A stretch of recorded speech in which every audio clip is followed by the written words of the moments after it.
Hello everyone, Chaos here, and welcome to another old school RuneScape video. I know your YouTube feed is probably spammed with the League's 4 progress videos, out of which you can probably keep up with just 1 or 2 people playing the League. And instead of just joining the party, I decided to focus on the game mode and give you this one initial video to hopefully convince you to play the League. And for those of you who are already playing, I would like to give you some insight as to how to build the correct path for you. If you remember, my Leagues 3 videos didn't do really well, and instead of stressing out about both a schedule for progress videos and get the Dragon Trophy, I am just going the fun route this time around and focus on the League on stream. If you enjoyed this video, make sure to subscribe with notifications on, drop a cheeky like, and come to this channel almost every day of the week, starting at 9 AM CST to join in on the fun. So the purpose of this video, like I said, is to talk about why you should play the League, for those of you maybe on the defense about giving it a try, and if I convince you, talk a little bit about the relics and the 2 general strategies in the end, depending on what you want to do. So ladies and gentlemen, let's begin. Alright, the very first thing I would like to address is there are a ton of people coming to my live streams, to my videos, saying I don't really want to play a temporary game mode that's going to be wiped in 2 months. I much rather play my main and, get some gains while, this is going to always be here. That is a fair point, but put it this way. If Jagex doesn't suffer any major losses for information or your account, if you are not banned or hacked, like if you have good security, if you don't break the rules, realistically speaking, your Jagex account, your RuneScape account is always going to be there for you, and you can jump in any day, like really anytime you want.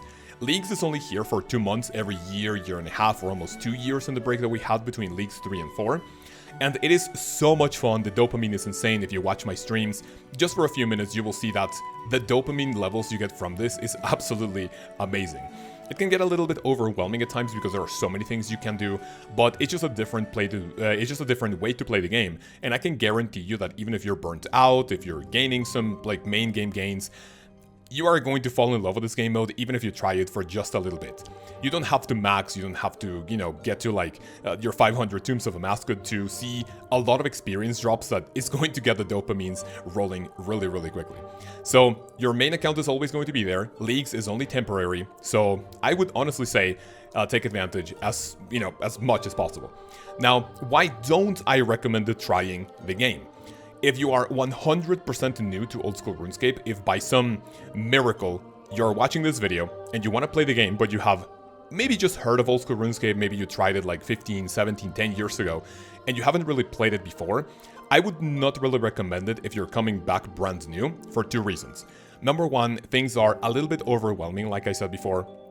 And you're gonna have to be googling so many things.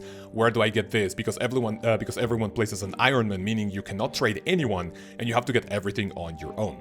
So because of that, you're gonna have to be looking up a lot of things. You're gonna be maybe lost. You're gonna have to close 17,000 Google Chrome tabs every time you want to play. Where do I get this? Where do I get that? And most importantly, when you go back to the main game, it is so slow in comparison. You're talking about the League where you can get times 5, times 8, times 12, and up to 16 times XP multiplier, meaning that the slow skills will definitely just take a few hours, where if you want to get a 99 in the main game, yeah, coming back from the League is not really going to be a lot of fun. So that is why you should try the League, even if you want to max on your main, you want to make some money.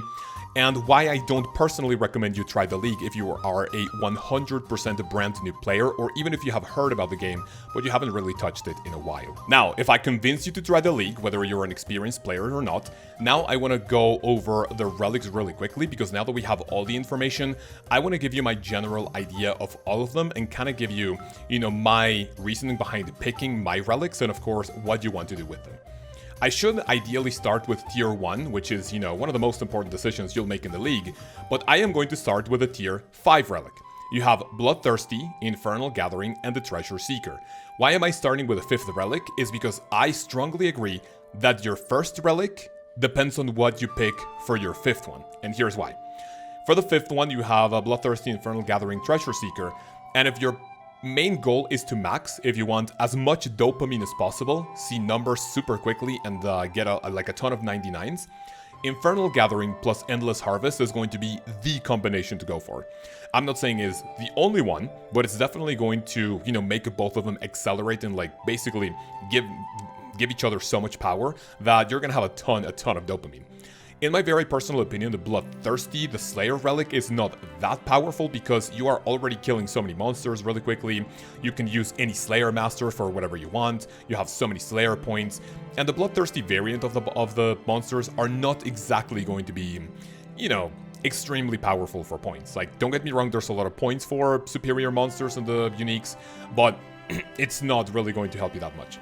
If you don't choose Infernal Gathering Endless Harvest, for Endless Harvest being the first one, definitely you should go Treasure Seeker, and that is what you should maybe go for if you just want to have a ton of fun and get the points with Clue Scrolls.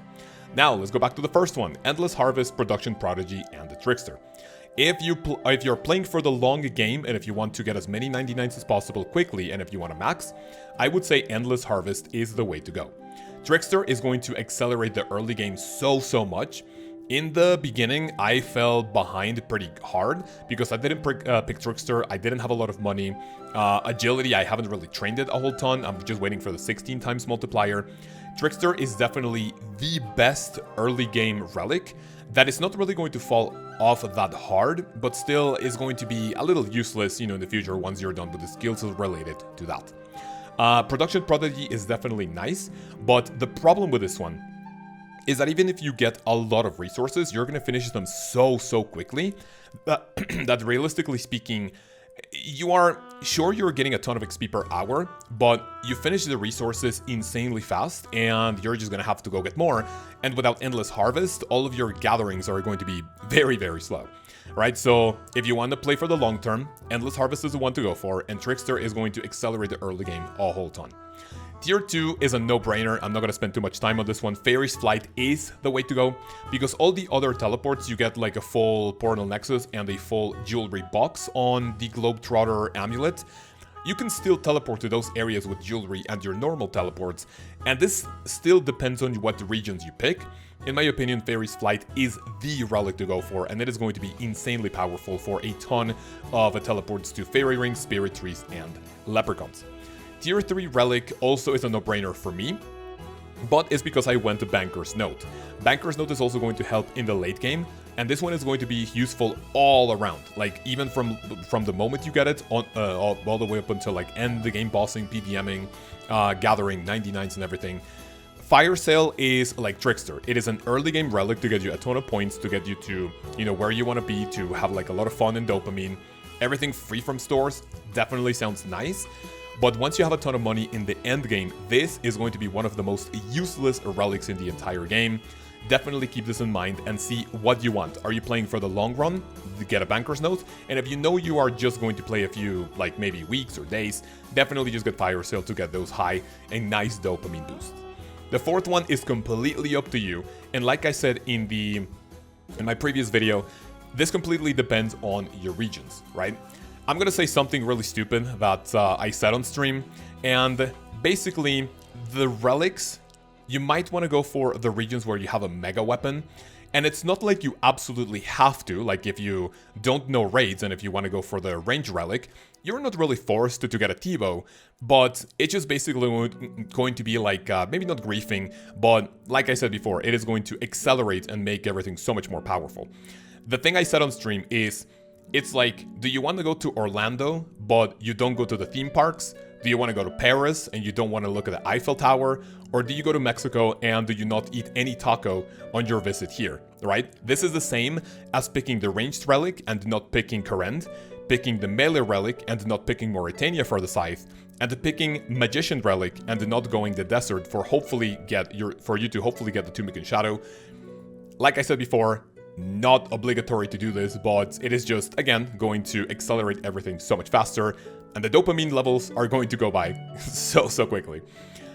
Tier 5, like I said before, Bloodthirsty, Infernal Gathering, and Treasure Seeker. Like I said, these kind of synergize or kind of depend on your, these depend on the first relic. Infernal Gathering, if you choose Endless Harvest, would be nice, but Treasure Seeker definitely for fun. account for a ton of points regarding glue scrolls. Bloodthirsty, a little troll, but hey, if you like Slayer, this is the one for you. Next one, we have tier 6, Equilibrium, Farmer's Fortune, Ruinous Powers. I'll say it right now, the one to go for in this one is Farmer's Fortune. Now you might be like, well, don't we already do a ton of damage with the Ruinous Powers? Yes, but a Relic coming up is what's going to be my choice when I, in just like under one day when I unlock tier 7, is what I'm potentially going to go for. That doesn't really make damage that bad. So, first of all, why is Farmer's Fortune the one to go for? Equilibrium will give you 10% of your total level in extra experience every time you perform an action that gives you experience. So overall, this will help everything, but late game, like maybe like up to 70s, 80s, 90s, the XP, the extra XP you get from Equilibrium is not going to be that powerful. And especially in my path, if you chose Endless Harvest, Infernal Gathering, and you didn't really like pick Trickster for the seeds for farming, your farming and the Herblore are going to fall off extremely hard. Like, listen to me.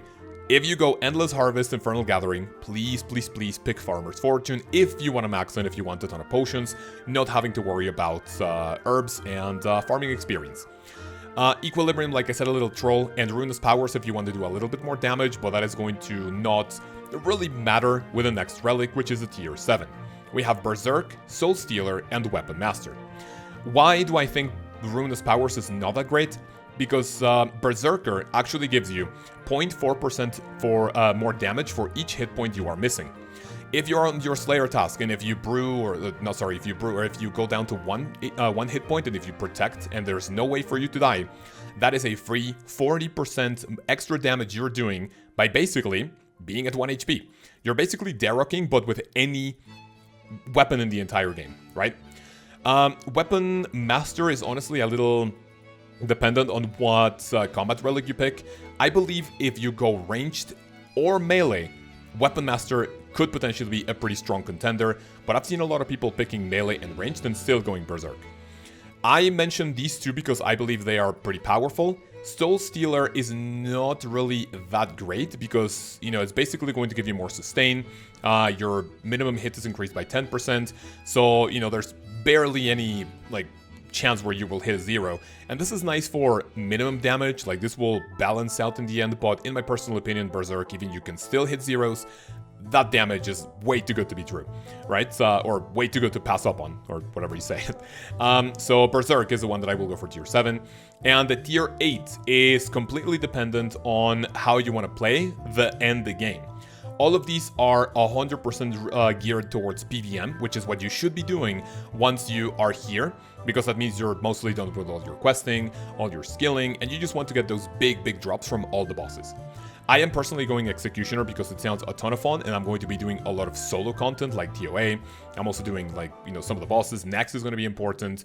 Undying Retribution is a lot of fun, but it being on a 3-minute cooldown, that basically means that you're not really going to have a relic for 3 minutes if you die, right?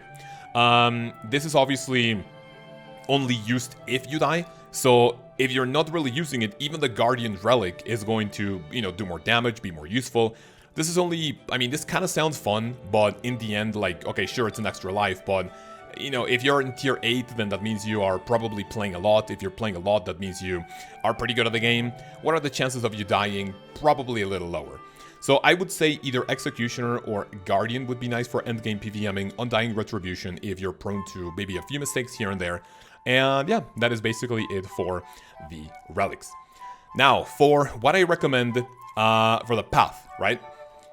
Very general idea of what you want to do is, do you want to max? Do you want to get as many 99s as possible? Do you want to see all of the dopamine boost from the XP drops? Just by making this video, recording this, I went from 96 from 97 fishing, which is insane, in less than 10 minutes. So, do you want to max, or do you want to speed up, or do you want to speed run getting into PVMing? If you want to max, my relics right now are Endless Harvest, Fairy's Flight, Banker's Note, Superior Sorcerer, Infernal Gathering, Farmer's Fortune. My tier 7 is going to be Berserk, and my final one is still a toss-up between Executioner. If you want to absolutely speedrun the early game and get to try content that you haven't tried in the game and you want to get to bossing and PVMing as quickly as possible, I would personally recommend Trickster, Fairy's Flight, Fire Sail, any combat relic you want based on your regions. I would also recommend Treasure Seeker, because you're not really benefiting from Endless Harvest. And then the next one is either Farmer's Fortune or Ruinous Powers, and then your tier 7 relic, depending on also on your weapon, on your combat style. And the last one, obviously, you know, it's completely up to you of what you want to pick. So those are two of the things I recommend, whatever you want to do, and hopefully they are going to be useful for you to know what you want to do in the league. As I record this, it is a Sunday. That means I've been playing for Wednesday, Thursday, Friday, Saturdays for 5 days, and I am nearing that tier 7. I've been enjoying the game a whole ton. I've been doing like some skilling. I'm definitely in no rush to get to like tier 8. I'm just enjoying the path, and hopefully you boys and girls can enjoy it too. So, my next and final Leagues 4 video is going to be right after the league ends, where I will give you my general thoughts and idea on hopefully maybe some suggestions for future leagues, what could improve, and maybe, you know, check out a few interesting highlights that I got along the way. Should be very, very nice, right? So that's it for this video. Hopefully I convince you to not only try the league, but maybe, you know, if you want to try some of my relics, then that's going to be absolutely insane. Gearing towards maxing, and I'm pretty confident that I can max them within like 2 or 3 weeks, which is going to be pretty insane. I want to give a massive thank you to all the channel members. You boys and girls are absolutely amazing. Thank you so much for your support. The family and I appreciate it a whole ton. And if you want to become a part of this list of legends, click the join button below to see all the cool benefits and perks you can get in the videos, in the live streams, and of course in the Discord. As you can hear by my voice, it's absolutely destroyed because I've been streaming anywhere between 5 and like 8, 9 hours per day, which, you know, I'm only used to like 3 hours per day, so it's, you know, a little bit of a step up for me. But that being said, it's time to rest a little bit and continue grinding as I hit 97 fishing in just 9k experience. Thank you so much for coming, and I will see you in the next one where we have another fun video for you boys and girls towards the end of the year. Have an amazing day, have an amazing week, and I will see you then. Peace.